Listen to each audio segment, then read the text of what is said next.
18절로 27절 말씀.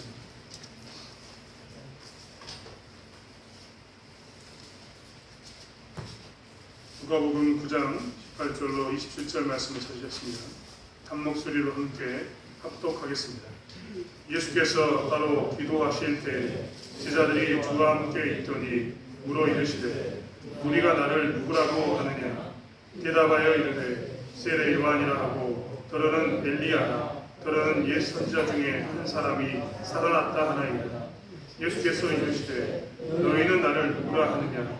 베드로가 대답하여 이르되 하나님의 그리스도시니이다 하니 경고하사 이 말을 아무에게도 이르지 말라 명하시고 이르시되 인자가 많은 고난을 받고 장로들과 대제사장들과 서기관들에게 버림받아 죽임을 당하고 제3일에 살아나야 하리라 하시고 또 무리에게 이르시되 아무든지 나를 따라오려거든 자기를 부인하고 날마다 제 십자가를 지고 나를 따를 것이니라. 누구든지 제 목숨을 구원하고자 하면 이를 것이요 누구든지 나를 위하여 제 목숨을 잃으면 구원하리라. 사람이 만일 온 천하를 얻고도 자기를 잃든지 빼앗기든지 하면 무엇이 유익하리요? 누구든지 나와 내 말을 부끄러워하면 인자도 자기와 아버지와 거룩한 천사들의 영광으로 올 때 그 사람을 부끄러워하리라. 내가 참으로 너희에게 이르노니 여기 서 있는 사람 중에 죽기 전에 하나님의 나라를 볼 자들도 있느니라. 아멘.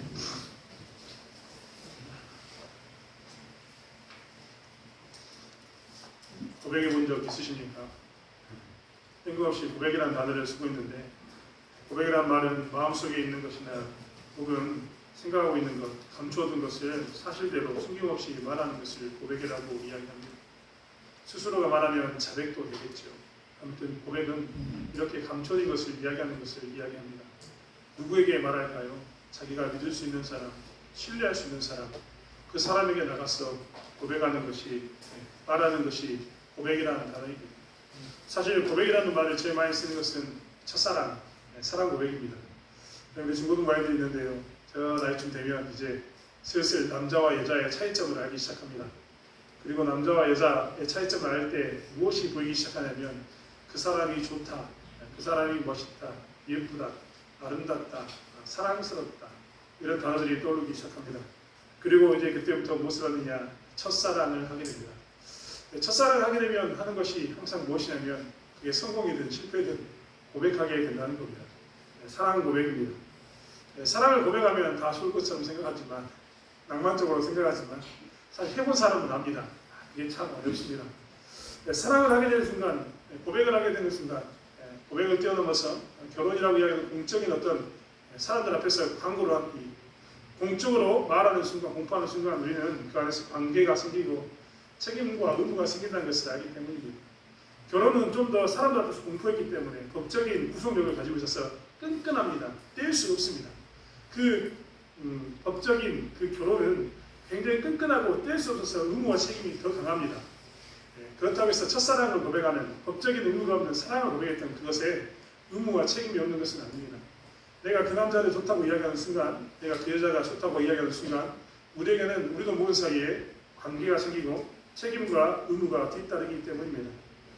이제 사랑을 고백했다라고 이야기하면서 책임과 의무를 하지 않는다. 이것은 말이 되지 않습니다. 그렇지 않습니까? 여러분, 사랑하는 사람이 내가 너 좋아해라고 고백한 사람이 1000명인 사람 맞습니까?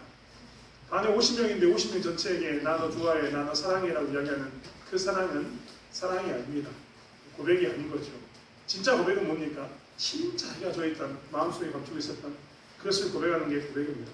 그리고 진짜 좋아하게 되면 그때부터 고백하고 되면 그래 이제 우리가 좀 사귀어볼까라고 서로가 서로의 마음을 고백하게 되면 의무와 책임이 자연스럽게 생길 수밖에 없습니다. 개인적인 고백으로만 이런 것이 생기는 것은 아닙니다. 국가에 대한 것도 일종의 고백인 거죠. 국가 사랑에 대한 고백, 나라 사랑에 대한 고백이 있습니다. 우리는 이미 일제시대를 보내면서 많은 우리의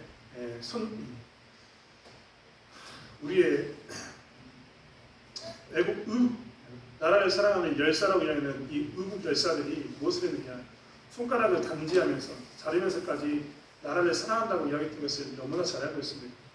그들은 아무것도 가지지 않고 정말 이 십자가 태극기 하나만 들고 그들은 무엇을 했느냐? 나라를 사랑한다고 고백했습니다. 그리고 고진 고문을 당했습니다. 나라를 위한 사랑이고 의무와 책임을 다한 겁니다. 반면에 최근에 문제가 됐던 사람들 중에 군대에 간다고 이야기했다가 가지 않았던 유승준 씨라는 연예인이 있습니다. 그 사람은 지금 몇십 년이 지났는데도 불구하고 지금도 우리나라에 들어오지 못합니다. 그 남자가 들어오지 못한 이유는 오직 하나뿐입니다. 그는 불과 며칠 전까지만 해도 나는 우리 대한민국 국민으로서 자랑스럽다. 대한민국을 사랑한다. 그렇기 때문에 국가에 대한 국방의 의무를 감당하겠다라고 이야기했습니다. 그런데 그 며칠 사이에 그가 미국에 공연하러 갔다가 그는 미국 시민권자가 됐습니다. 미국 국적을 취득한 겁니다. 그 전까지만 해도 대한민국을 사랑한다라고 이야기했는데 그가 그렇게 나라를 버렸습니다. 나라에 대한 사랑을 고백했는데 버리니까 이 나라에 대한민국의 사람들은 그를 뭐라고 이야기하냐면 미국 시민권자라고 이야기합니다. 심지어는 그의 이름을 유승준이라는 그의 이름을 그동안 부르고 살았음에도 불구하고 너는 유승준이 아니라 스티븐 유라고 너는 미국 사람이라고 이야기하는 경우를 우리는 너무나 많이 보고 있습니다. 아무튼 이렇게 국가에 대한 사랑도 고백하게 되면 뭐가 따르느냐? 의무와 책임이 따르게 됩니다. 국가에 대한 것만 그럴까요? 개인도 국가에 가는 것도 그렇지만 사실 우리가 말하는 영적이라고 이야기하는 신앙 이 신앙도 사실은 신앙의 고백 가운데 무엇이 따르느냐? 의무와 책임이 따라가게 됩니다. 사실 신앙을 고백하는 순간 우리는 무엇을 하게 되냐면 주는 그리스도시요 살아계신 하나님의 아들입니다라고 고백했던 하나님의 그리스도이십니다라는 이 고백에는 뭐가 들어있냐면 우리의 신앙의 고백이 들어있는 겁니다. 그리스도라는 말이 뭐냐면 구원자, 기름 부은 자 이런 말이 됩니다. 그렇기 때문에 우리가 예수 그리스도라고 이야기하는 순간 예수가 우리의 구원자입니다. 이런 말이 되기 때문에 이 주는 그리스도시요 살아계신 하나님의 아들이다라는 이 고백은 무엇이 되냐면 신앙의 고백이 되고 그 신앙의 고백 가운데는 뭐가 생기냐면 하나님과 우리 사이에 관계가 생기게 됩니다. 그리고 하나님께서는 우리에게 하나님의 나라를 누릴 수 있는 권리를 주셨음과 동시에 우리에게 하나님 나라의 백성으로서 이 의무와 책임도 지을 것을 이야기합니다. 즉 우리가 늘 이야기하고 있는 사도신경으로 신앙을 고백하는 그 순간 그리고 우리의 삶 속에서 우리가 말하는 신앙을 고백하는 순간 우리는 늘 우리가 기억해야 될 게 뭐냐면 나는 하나님하고 이미 관계가 맺어진 사람이라는 것을 기억하고 살아야 된다는 겁니다. 사실 이 신앙 고백이 이어지면 관계가 되고 그 관계를 잘 지키고 살면 그 사람이 누구냐? 그리스도의 제자, 그리스도인이 되는 겁니다. 사실 오늘날 많은 사람들이 기독교를 조롱하고 비난하고 마치 이전에 너희의 신은 죽었다.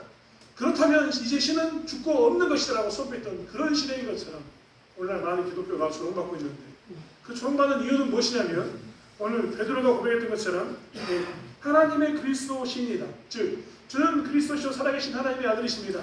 하나님은 나의 구원자이십니다. 나는 예수를 믿습니다 라고 이야기하는 이 말로서의 고백은 많은데 무엇가 없냐면 신앙 고백적인 삶이 사라졌기 때문에 사람들은 우리에게 뭐라고 이야기하냐면 기독교의 신은 죽었다라고 이야기하기도 하고 기독교는 이제 조롱받는 종교가 되는 것이 마땅하다라고 이야기합니다. 심지어는 오직했으면 예수는 없다라고 예전에는 신은 죽었다라고 이야기했는데 오늘날은 책 제목에 예수는 죽었다, 예수는 없다라고 표현하는 그런 책이 나와서 많은 사람들에게 베스트셀러가 되고 인기가 있는 책이 되는 그런 시대가 되어버렸습니다. 왜 그러느냐? 신앙 고백이 없어서가 아닙니다. 말로 하는 신앙 고백, 우리가 처음 우리도 했던 것처럼 사도신경으로 신앙을 고백하겠습니다라고 이야기했던 그 신앙 고백은 있는데 뭐가 없냐? 신앙 고백적인 삶이 없는 겁니다. 그 신앙이 고백되었다면 당연히 그 신앙에 맞는 하나님과의 관계성 안에서 책임과 의무에 해당하는 그 신앙인으로서의 삶이 있어야 됩니다. 그것을 신앙 고백적인 삶이라고 이야기하는데 신앙 고백적인 삶이 없으니까 사람들이 우리에게 뭐라고 이야기하냐면 예수는 없다, 신은 죽었다 이런 말을 감히 하고 있는 것을 보게 됩니다. 하나님은 시퍼렇게 살아계시고 살아서 역사하신다고 그가 여러 곳에 이야기했고 우리가 그것에 대한 증인임에도 불구하고 이 신앙 고백적인 삶이 없어서 세상은 우리에게 이렇게 자꾸 조롱하게 된다는 겁니다. 그렇다면 우리는 오늘 본문을 통해서 신앙 고백과 신앙 고백적인 삶이 무엇인가를 살펴보기를 원합니다. 신앙 고백이라는 것은 정해졌습니다. 내가 내 마음에서 고백하는 겁니다. 마치 내가 좋아하는 사람을 만나면 가슴이 두근두근 하면서 이제 어떻게 이야기할까? 무엇을 가지고 이야기할까? 편지를 쓸까? 혹은 선물을 준비할까? 수많은 것을 가지고 내 감정에 총동원돼서 마치 그것이 모든 삶의 전부인 것처럼 그 고백을 했는데 거절당하면 내 인생이 완전히 없어지는 것처럼 그런 긴장감 가운데 나가서 하는 게 뭡니까? 사랑 고백이고 고백인 겁니다. 신앙 고백도 마찬가지입니다. 내가 나의 삶 가운데서 하나님에게 고백하는데, 하나님께 내 속에 있는 것을 고백하는데, 우리가 이야기했던 것은 나는 이런 하나님을 믿고 이런 하나님을 믿고 이런 하나님을 믿습니다. 사도신경에 나왔던 것처럼 전능하신 하나님을 믿고 그 아들 예수를 믿고 성령을 믿고 그가 고난을 당하고 나를 위해 십자가에 죽었던 그 사건을 믿습니다라고 이야기하는, 내가 그것이 내 마음 저 깊숙한 곳에서부터 믿어졌습니다라고 고백하는 것이 무엇이냐면 신앙 고백입니다. 그저 내가 입술로 신앙 고백하겠습니다라고 이야기해서 이거는 사도신경의 그 몇 가지 조문이 신앙 고백이 아니라 내가 정말 첫사랑을 하면서 했던 그 정말 두근거림과 그 설레임, 그리고 그 모든 감정들을 다 동원해서 내가 고백하기를 원했던 것처럼, 그리고 고백했던 것처럼 하나님 앞에서 그러한 감정으로 고백하는 것, 그러한 모습으로 고백하는 것이 진짜 신앙 고백입니다. 우리는 말씀드렸던 것처럼 중언부언을 하면서 하는 부적을 외우는 게 절대 아닙니다. 중언부언을 하면서 했던 말을 또 하면서 외우는 이 나무나무 타루 같은 그런 경문을 외우는 게 절대 아니라는 겁니다. 우리는 우리의 감정과 우리의 모든 것을 통해서 고백하는 신앙 고백적인 삶을 살아야 되고, 그러한 신앙 고백을 해야 합니다. 그리고 한 다음에 그런 신앙 고백을 했다면, 입술로 그런 신앙 고백을 정말 했다면, 내가 정말 두근두근 거린 가운데서 하나님에 대한 고백을 했다면, 하나님을 고백하고 산다면 나의 삶은 그러면 어떻게 돼야 됩니까? 그 삶에 관한 이야기를 예수님께서는 이야기하고 계십니다. 먼저는 예수님께서는 뭐라고 이야기하냐면 이렇게 이야기하십니다. 22절에 인자가 많은 고난을 받고 장로들과 대제사장들과 서기관들에게 버림받으여 죽임을 당하고 제3일에 살아나야 하리라 라고 말합니다. 신앙 고백적인 삶이라는 것은 무엇이냐면, 입술로 신앙을 고백했다면 그 신앙 고백적인 삶을 살아야 되는데, 그 신앙 고백적인 삶의 첫 번째는 무엇이냐면 인자의 고난을 이해하는 겁니다. 인자의 고난을 이해하라 이렇게 이야기하니까 많은 사람들이 착각합니다. 나는 십자가에 못 박히신 예수를 믿습니다.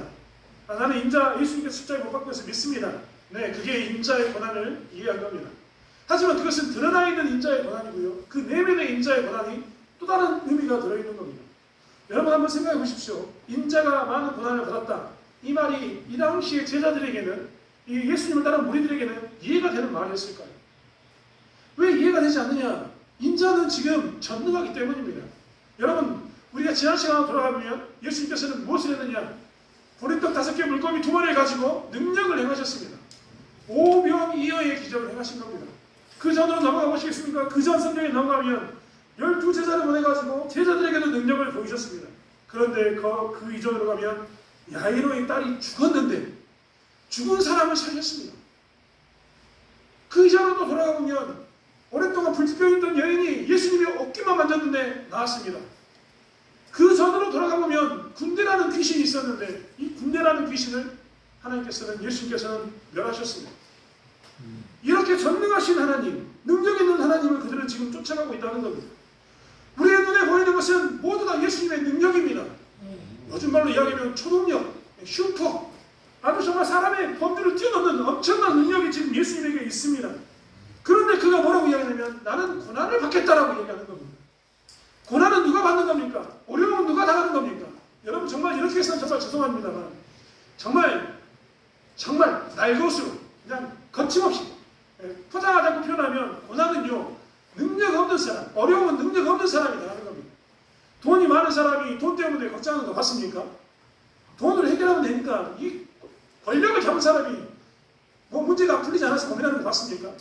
권력을 해결하면 되니까 그들은 고민하지 않습니다. 즉 내가 돈이 없으면 돈 때문에 고민하는 겁니다.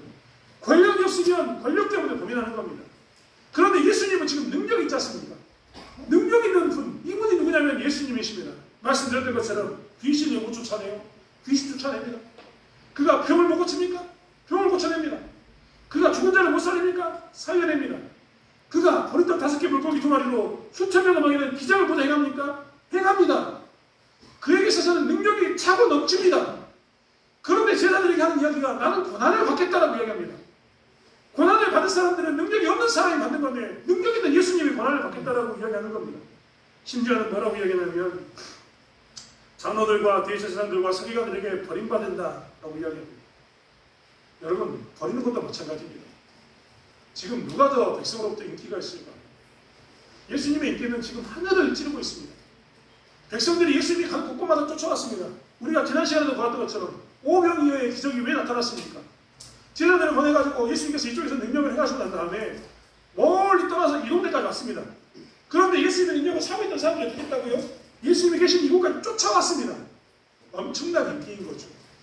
바리새인과 서기관들, 사두개인들이 그 당시에 지도자였지만 사람들은 오늘 뭐라고 예수님을 표현했냐면, 야, 예수님은 세례 요한인 것 같아. 예수님은 엘리야야. 예수님은 옛 선지자 중에 한 사람이야라고 고백했습니다.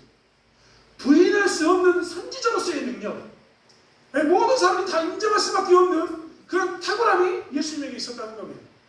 이 탁월한 사람이 대제사장과 그리고 종교 지도자들을 이야기하지 어찌 종교 지도자들이 예수님을 이야기하겠습니까? 이 탁월한 능력 있는 사람이 그들을 판단하는 거지, 능력 없는 그들이 예수를 어찌 판단할 수 있겠습니까? 백성의 지지를 받고 있는 이 예수가 그들을 판단하는 거지, 백성의 지지를 받지 않는 어찌 그들이 예수를 판단하겠습니까? 예수를 버리겠습니까? 그런데 예수님께서는 오늘 뭐라고 이야기했냐면, 제자들에게 이야기하고 있습니다. 대제사장들과 장로들과 서기관들에게 버림받겠다라고 이야기합니다. 그리고 죽임을 당한다라고 이야기합니다. 여러분, 예수님이 죽임을 당하려면 예수님보다 강력한 힘이 있어야겠죠. 여러분, 예수님이 베드로가 말고의 길을 잘랐을 때 했던 그 마태복음 26장의 이야기를 기억하고 있습니다. 말고라는 사람이 예수님을 잡으러 왔을 때 베드로가 그 말고의 길을 잘랐습니다. 그때 예수님은 마태복음 26장 53절에 뭐라고 이야기했냐면, 너는 내가 내 아버지께 구하여 지금 12영이 더 되는 천사를 보내시게 할 수 없는 줄로 아느냐라고 이야기합니다. 즉 12영이 더 되는 천사를 부를 수 있다는 겁니다. 세상의 군대와 하늘에 있는 천사와 싸움이 되겠습니다. 그런데도 예수님께서는 뭘 하셨느냐? 그가 그런 능력이 있음에도 불구하고 고난을 당하셨습니다. 예수님께서는 능력이 있는데 고난을 당합니다. 인자의 고난을 이해하라는 말은 바로 여기에 그 뜻이 들어있습니다. 그에게는 능력이 있는데 왜 고난을 당하는가? 능력 있는 자가 다스려야 되는데 왜 버림을 받는가? 힘을 가진 자가 왜 죽임을 당하는가? 이 고난의 의미를 이해하지 않으면 이 십자가의 삶, 이 신앙 고백적인 삶을 살 수 없다라고 예수께서 말씀하십니다. 이 인자의 고난을 이해하라고 성경은 이야기하고 있다는 겁니다. 신앙 고백적인 삶은 바로 이 인자의 고난을 이해하는 삶을 살아야 합니다. 여러분, 우리 가운데 지금 이렇게 이야기하면 우리는 이해할 수 없지만 우리 가운데도 그럴 때가 있지 않았습니까? 분명히 하나님은 전능하다라고 우리가 교육을 듣습니다. 하나님은 전지하다고 듣습니다. 하나님은 우리가 손 내밀면 손을 잡아주시고, 우리가 기도하면 기도를 응답해 주시고, 오늘 시편 23편은 우리가 교독했지 않습니까? 교독했던 것처럼 내가 사망의 음침한 골짜기로 다닐지라도 해로움을 당할 것을 걱정하지 않습니다. 왜 그렇습니까? 하나님의 지팡이와 막대기가 우리를 안위하고 있기 때문이라고 우리는 배웠습니다. 그런데 중요한 것은 무엇이냐면, 하나님께서 어떤 때는 나의 기도에 대해서 침묵하고 계신다는 거예요. 아니, 하나님께서는 전능하시기 때문에 하나님 백성들 나를 좀 더 지켜줘야 될 것 아닙니까? 여러분, 그렇지 않습니까? 우리 가운데 드는 자비, 소위 말하는 이 존심이 뭡니까? 우리는 세상에 있지 않고 하나님 안에 있다. 이게 우리의 가장 큰 자랑거리고 우리의 자존심 아니겠습니까? 우리가 자긍심을 느끼는, 나는 세상에 있지 않고 하나님 안에 있다. 이 말이 우리의 자긍심이 아니겠습니까? 그런데 어떤 때는요, 세상에 있는 사람들보다 우리가 더 못할 때가 있는 것처럼 느껴질 때가 있습니다.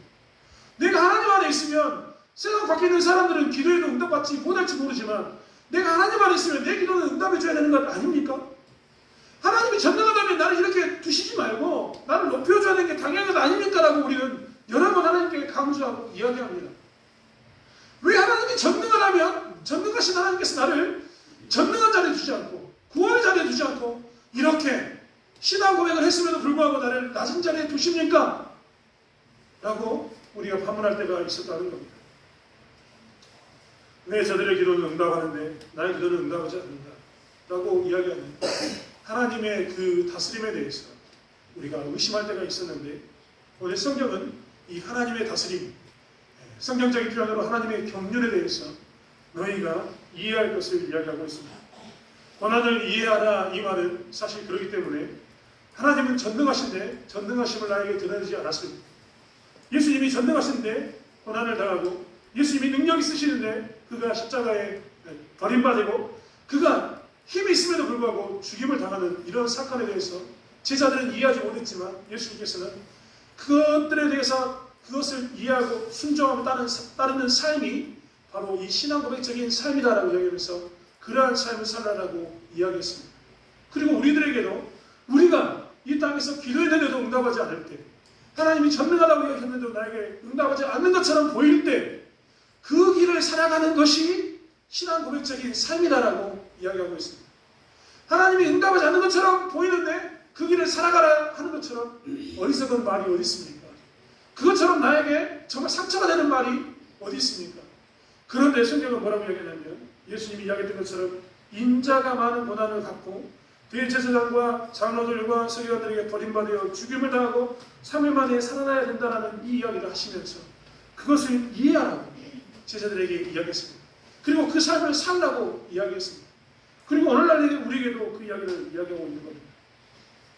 여러분, 사실 우리는 이해하지 못하면 떠납니다. 예수님의 제자들은요, 신앙의 고백을 이렇게 했습니다. 베드로가 대표해서 주는 그리스도시여 살아계신 하나님의 아들이라는 이 신앙 고백을 했습니다. 오늘 본문에 표현하면 하나님의 그리스도시니라. 하나님 우리에게 보낸 구원자가 확실합니다.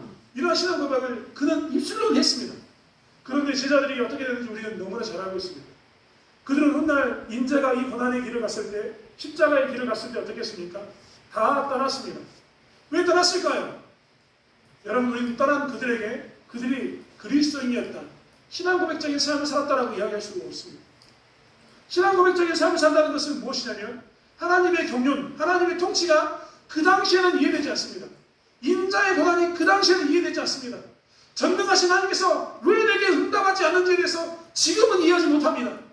하지만 그럼에도 불구하고 인자의 고난의 그 길을 같이 함께 가는 것, 그리고 그 길에 동참하는 것이 무엇이냐면, 그 길에 순종하는 것이 무엇이냐면 신앙 고백적인 삶입니다.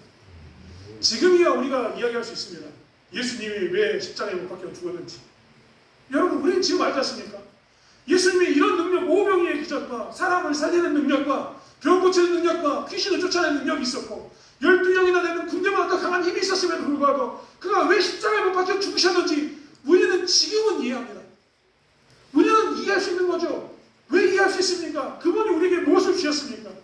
죽음을 이기는 부활을 선물하기 위해서 인자의 그 고난의 길을 가셨습니다. 그때는 이해하지 못했기 때문에 제자들이 인자의 고난의 길을 떠났습니다. 말로는 신앙을 고백했지만 신앙 고백적인 삶을 살 수가 없었던 겁니다. 그런데 그들은 훗날 어떻게 되냐면 신앙 고백적인 삶을 삽니다. 하나님의 경륜을 드디어 보았기 때문입니다. 하지만 더 성숙한 사람은 이해되지 않았을 때도 하나님의 말씀을 붙들고 나가는 것, 순종하는 자의 삶입니다. 오늘날 많은 기독교인들은 전능하신 하나님께서 나에게 능력을 행하지 않는다는 그 이해되지 못하는 사건 때문에 신앙 고백적인 삶을 살지 않습니다. 예수님이 나의 기도에 대해서 응답해 주지 않으면 그때는 예수님의 방식으로 말씀으로 사는 게 아니라 언제든지 세상에 나가서 나의 힘이 되는, 나의 능력이 되는 다른 신을 찾거나 다른 사람을 찾아서 문제를 해결합니다. 그렇기 때문에 세상은 우리에게 뭐라고 얘기하냐면 너의 하나님은 죽었다, 예수는 없다라고 이야기합니다. 신앙 고백적인 삶, 고난을 이해하지 못하는 그 삶을 살기 때문입니다. 사랑하는 성도 여러분, 가끔 우리 가운데 그런 일이 있어서는 안 되지만 우리 가운데도 시험거리가 있을 때가 있습니다. 그 시험거리는 뭐냐면 정말 나는 예수를 잘 믿고 잘 섬기고 사는데 나에게 어려움이 찾아오거나 나에게 고난이 찾아왔을 때입니다. 이럴 때는 우리는 이해하지 못합니다. 그리고 우리는 이해하지 못하기 때문에 예수님이 제자들이 그랬던 것처럼 그런 고기나 잡으러 가자라고 이야기하면서 과거의 자기의 삶으로 복귀해버립니다. 교회를 잘 다니다가도 나에게 어려움이 찾아오면, 그 고난이 찾아오면 에이, 예수 안 믿는 게 훨씬 나았네라고 이야기하면서 예수를 버리는 것을 주저하지 않고 과거의 모습으로 돌아가 버립니다. 하지만 그때마다 우리가 기억해야 될 것은 하나님의 경륜은 우리가 이해되지 않더라도 하나님의 경륜은 반드시 뜻이 그 길을 쫓아가면 그 길 가운데 열매가 있고 기쁨이 있다는 겁니다. 그리고 하나님의 고난에 대해서, 하나님의 그 경륜에 대해서 이해되지 못할지라도, 인자의 고난에 대해서 이해되지 못할지라도, 나의 고난에 대해서 이해가 되지 않을지라도 하나님의 길을 갔을 때 비로소 우리는 진정한 신자의 삶, 하나님의 제자의 삶을 살게 된다는 겁니다. 사랑하는 성도 여러분, 이해가 되지 않아도 인자의 고난 가운데 동참하는 저와 여러분이 되기 원합니다. 이해가 되지 않아도 하나님의 경륜을 쫓아가는 저와 여러분이 되기 원합니다. 그래서 우리가 우리 지역에 있는 사람들에게 이것이 신자의 삶이고 이것이 신앙 고백적인 참 그리스도인의 삶이라는 것을 보이는 저와 여러분이 되기를 원합니다. 두 번째로 예수님께서는 신앙 고백적인 삶에 대해서 이야기할 때 뭐라고 얘기하시냐면 23절의 말씀을 통해서 아무든지 나를 따르거든 자기를 부인하고 날마다 제 십자가를 지고 나를 따를 것이니라 라고 이야기합니다. 십자가를 진다는 것은 무엇일까요? 십자가를 진다는 것은 당시에는 끔찍한 이야기라고 말씀드렸습니다. 로마인들은 로마 사람들에게는 절대 십자가형을 내리지 않습니다. 너무나 끔찍하고 잔혹하기 때문에 십자가형을 그 로마 사람들에게는 주지 않는 겁니다. 그런데 오늘 성경 예수님께서 뭐라고 얘기했냐면 자기를 부인하고 날마다 제 십자가를 지고 나를 따르라. 그 끔찍한 십자가를 지고 따르라라고 이야기했습니다.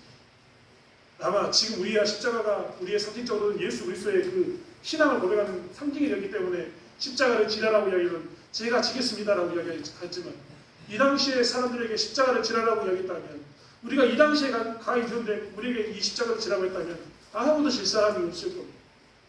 그런데 예수께서는 제 십자가를 지고 나를 따를 것을 이야기하고 있습니다. 십자가의 삶을 산다는 것은 무엇일까요? 십자가를 지고 산다는 것은 무엇일까요?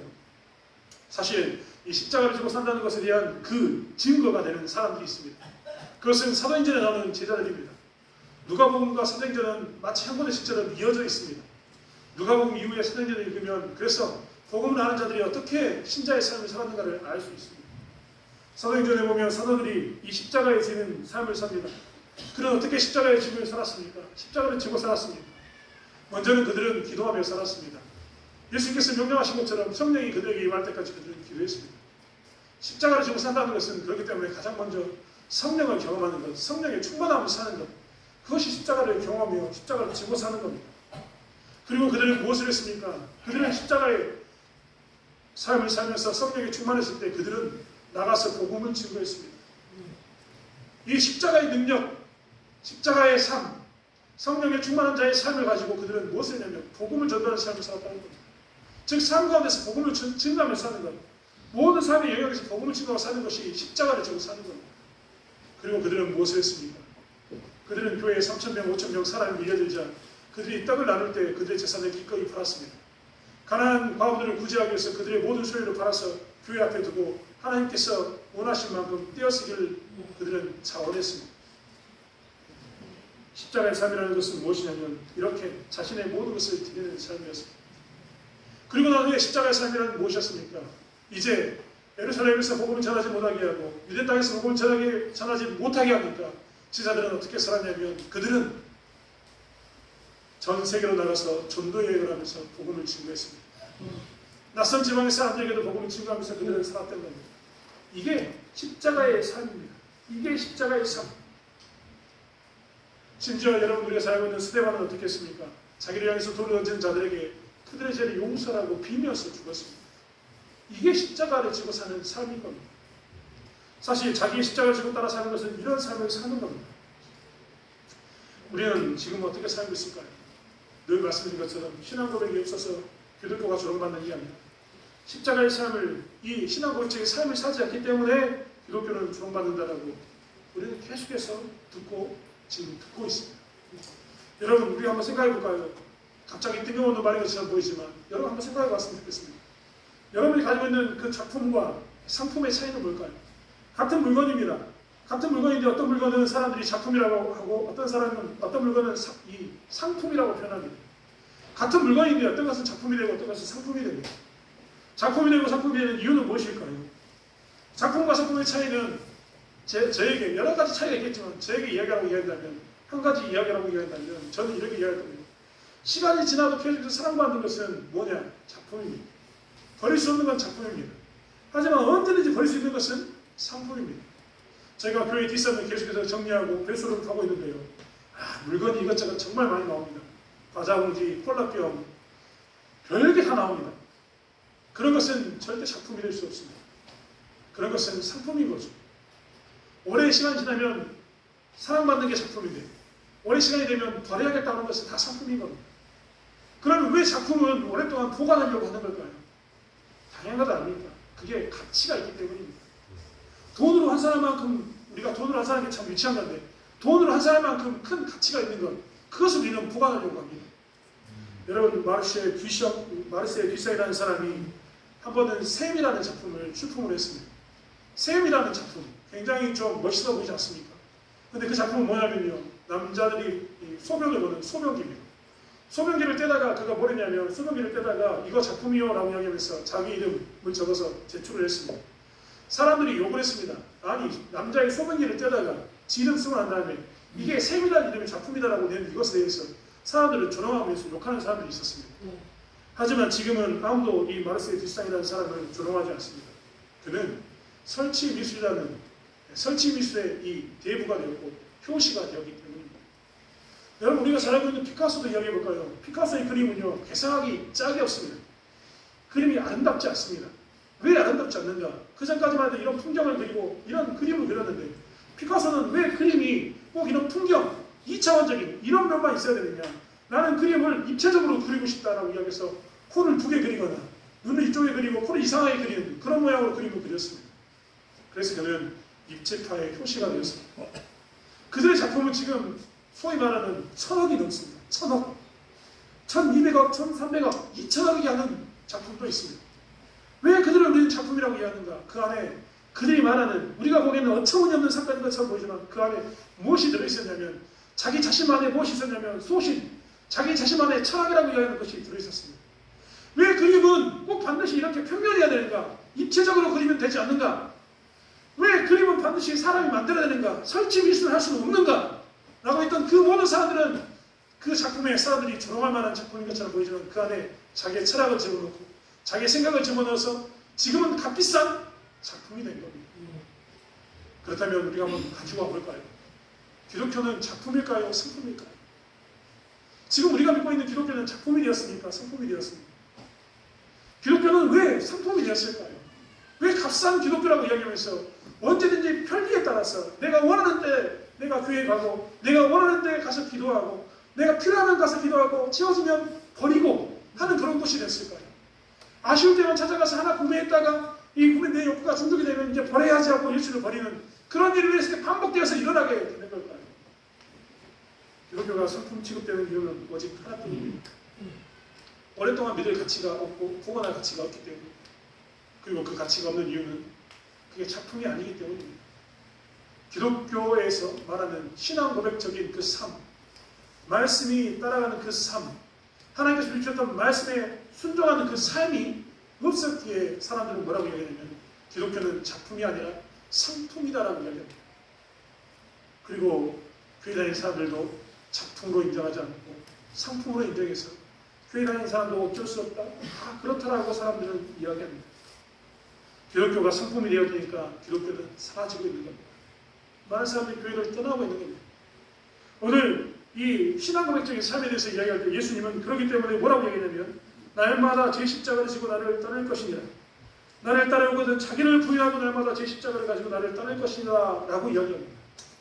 신앙고백적인 삶이라는 것은 그 안에 무엇이 있는 거냐면 예수님의 삶을 사는 것, 그 말씀대로 사는 것, 예수님이 하셨던 그 삶을 나 또한 사는 게 뭐냐면 신앙고백적인 삶입니다. 말로만 신앙고백을 하는 게 아니라 내 삶을 통해서 예수님의 삶이 드러났을 때 그때서야 비로소 진정한 기독교인이 되는 것이고 기독교를 보일 수 있는 겁니다. 그때서야 진정한 작품이라는 기독교가 되는 겁니다. 사랑하는 성도 여러분, 우리에게도 신앙고백적인 삶이 필요합니다.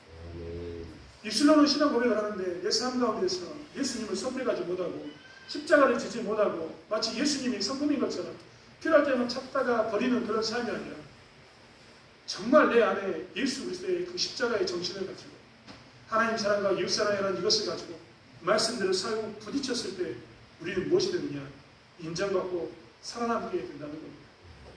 코로나 시국에도 제가 말씀드렸습니다만 흑사병이 유럽을 휩쓸었을 때 기독교가 흑사병을 이겨낼 수 있었던 이유는 무엇이냐면 하나님 사랑과 이웃 사랑을 하라고 했던 그 말씀 때문에 사람들은 흑사병이 걸린 것을 떠나서 흑사병이 걸린 사람을 한 곳에 모아서 그들을 죽이려고 했는데 기독교인들은 흑사병이 걸린 사람들에게 가서 그들을 돌보고 살폈습니다.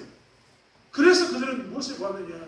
하나님 사랑과 이웃 사랑, 진짜 그리스도인의 사랑을 보았던 겁니다. 여러분, 우리나라도 부흥을 일으켰던 때가 평양 대부흥 시대, 그때를 우리는 꿈꾸고 이야기합니다.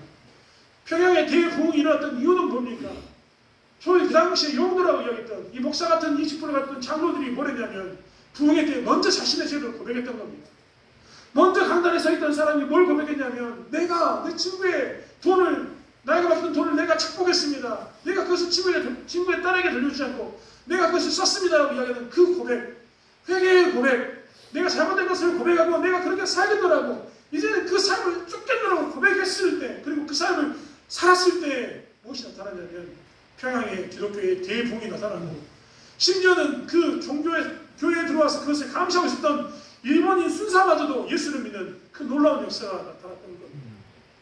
신앙 고백적인 삶, 이 신앙 고백적인 삶을 살았을 때, 십자가의 정신을 가지고 살았을 때 우리는 무엇을 경험할 수 있냐?